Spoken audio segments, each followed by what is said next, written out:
ఉంగరం గుర్తుంచుకో ఉంగరం గుర్తుకే ఉంగరం గుర్తుకే ఉంగరం గుర్తుకే ఉంగరం గుర్తుకే ఉంగరం గుర్తుకే గుర్తుల గుర్తుంచుకో గుర్తుల గుర్తుంచుకో ఉంగరం గుర్తుంచుకో. గ్రామ ప్రజలందరూ చిన్నలు పెద్దలు అందరూ గమనించి నాకు అందరూ ఓటు వేసి భారీ మెజార్టీతో గెలిపించి 14వ తారీఖు ఆదివారం రోజున నన్ను సర్పంచ్గా ఎన్నుకుంటారని కోరుకుంటున్నాను.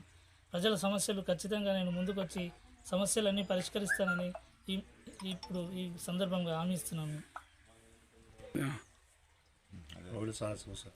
ఊళ్ళో నీటి వసతులు, డ్రైనేజీ వసతులు ఇవన్నీ కల్పిస్తానని ముందుగానే సీసీ రోడ్లు కూడా చాలా బాగాలేవు, వాటి గురించి కూడా ఆలోచిస్తాను.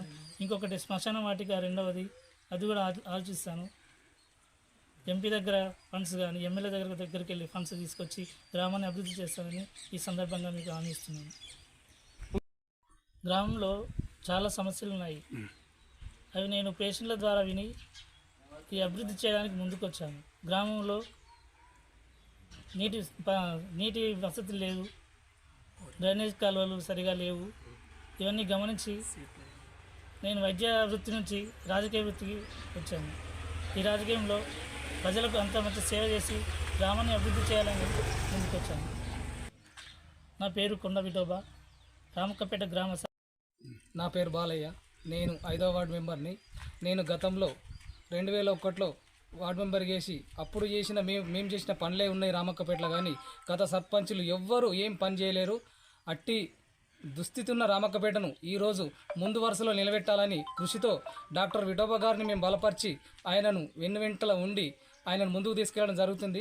దయచేసి గ్రామ ప్రజలు గమనించి ఎవరైతే పని చేస్తారో అభివృద్ధి చేసేటోళ్ళకు ఓటేసి డబ్బులకు కానీ మద్యం సీసాలకు కానీ ఓటు నమ్ముకొని 5 సంవత్సరాలు బాధపడకండి.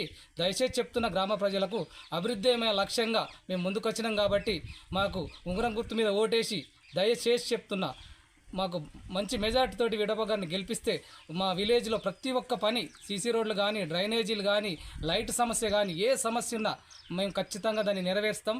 రామక్కపేటను ప్రథమ స్థానంలో నిలబెట్టే మేము ముందటికి వస్తామని మేము ఈ సందర్భంగా తెలియపరుచుకుంటున్నాం. ఓటర్లకు ముఖ్యంగా గమనిక, దయచేసి అమ్మలు అక్కలు ఎలాంటి ప్రభావాలకు లొంగకుండా మా ఉంగరం గుర్తు మీద ఓటేసి మా యొక్క డాక్టర్ విఠోబా గారిని అత్యధిక మెజార్టీతో గెలిపించగలరని మీకు శిరస్సు వంచి నమస్కారం చేస్తున్నా.